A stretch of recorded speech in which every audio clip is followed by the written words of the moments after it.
He slid his hand across my back and whispered, "Just trust me." And in that moment, everything changed. I thought I was in control. Until the night I let go. What started as a design project turned into a dangerously slow-burn romance full of hidden desires, forbidden tension, and one unforgettable touch. Please like and share. And one request, please always keep smile on your face. The rain had just started tapping on my apartment window the way it always did when something big was about to happen. I stood there with a cup of lukewarm coffee, watching droplets race down the glass. The day had felt different from the beginning, charged like the air knew something I didn't. And I was right. My name is Avery Monroe, 29, independent. I run a boutique design studio in downtown Denver. I've always had a good head on my shoulders, never the kind of girl to get swept off her feet. But the moment Noah Matthews walked through the doors of my studio, that part of me cracked a little. Noah was intense, confident in a way that wasn't cocky. He had that rare blend of charm and mystery, with dark hazel eyes that held secrets and a voice that melted like caramel in winter. He'd hired me to design his new home office, and from the very first meeting, I knew he wasn't just another client. There was something unspoken pulling between us. Something magnetic. Something forbidden. The first few meetings were professional. Tight smiles. Strictly about color palettes, desk placement, and lighting schemes. But beneath all that, I saw the way his eyes lingered a second too long when I leaned over to show him samples. The way his fingers brushed mine a little too gently when we passed each other swatches. I pretended not to notice. I thought I was in control. Until I wasn't. It was the final walkthrough. His office was done. Warm, modern, with soft lighting and bold wooden textures. He invited me to see it before he officially moved in. I told myself it was just business, but I wore my hair loose and chose a dress that hugged my figure like a whisper. Something in me knew. Or hope. "Noah," I called, stepping into the quiet house. My heels echoed on the polished floors. "Upstairs," he called back. I followed the sound, past the hall and up the sleek staircase, heart fluttering in ways I didn't fully understand. The door to the office was open, warm light spilling out. He stood by the window, wearing a gray button-up with the sleeves rolled to his forearms. His body relaxed but alert. "Wow," I said, stepping in. "It looks even better with the lighting." He turned and smiled. "That's all you. You brought it to life."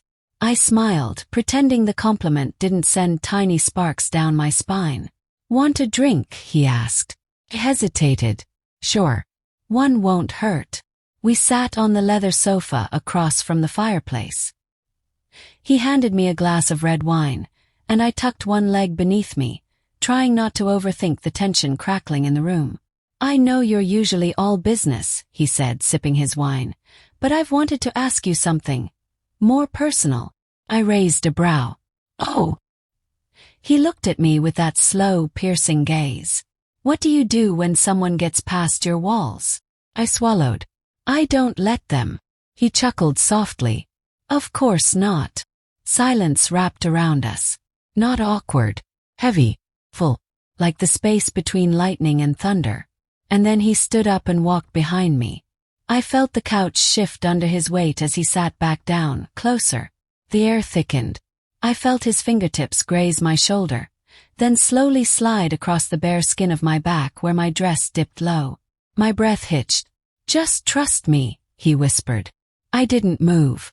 My heart thudded in my chest. I wanted to ask what he meant, but deep down I already knew. He leaned in, his breath brushing against my ear. "You feel it too, don't you?" Closed my eyes. Yes. Everything that followed was slow. Deliciously slow. Like time had bent just for us.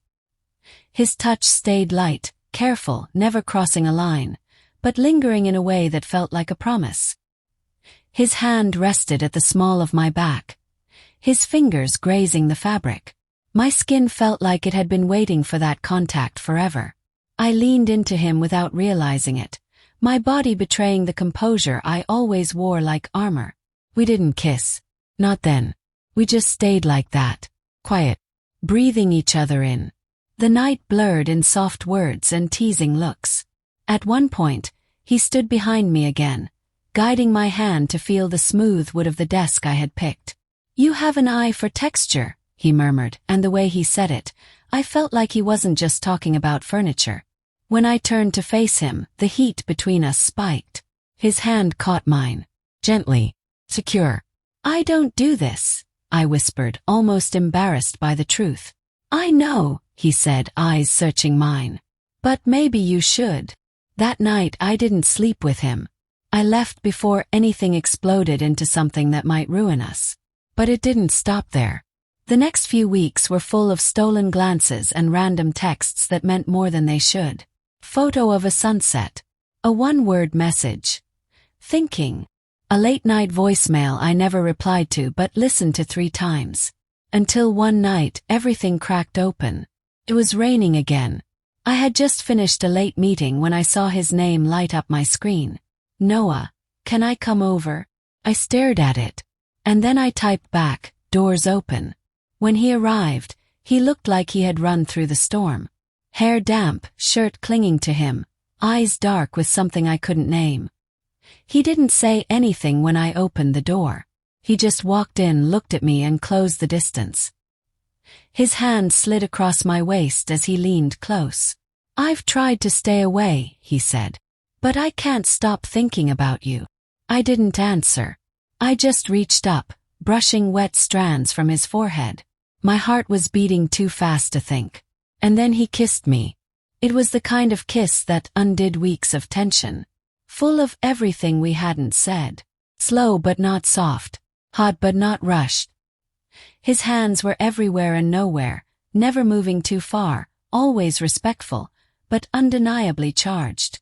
We moved to the couch, laughing in between kisses. His lips traced my neck, then paused to look in my eyes. "You sure?" he whispered. "Yes," I breathed. Still he didn't rush. Everything he did felt intentional. His hand brushed along my spine the same way it had that first night. His lips found the curve of my collarbone, and I arched into him, lost in the rhythm of our silent language. The clothes came off in pieces. Not in a rush. In a ritual. His fingers slid the strap of my dress down. His eyes never leaving mine. Every time he touched me, it was like he was learning something new, like he was memorizing me. And I let him. We moved like we'd done it 100 times. But with the fire of something completely new. The night was full of whispers, of half-laughed confessions, of tangled sheets and deep sighs. He didn't ask me to give him everything, but I did anyway. Morning light streamed through the window.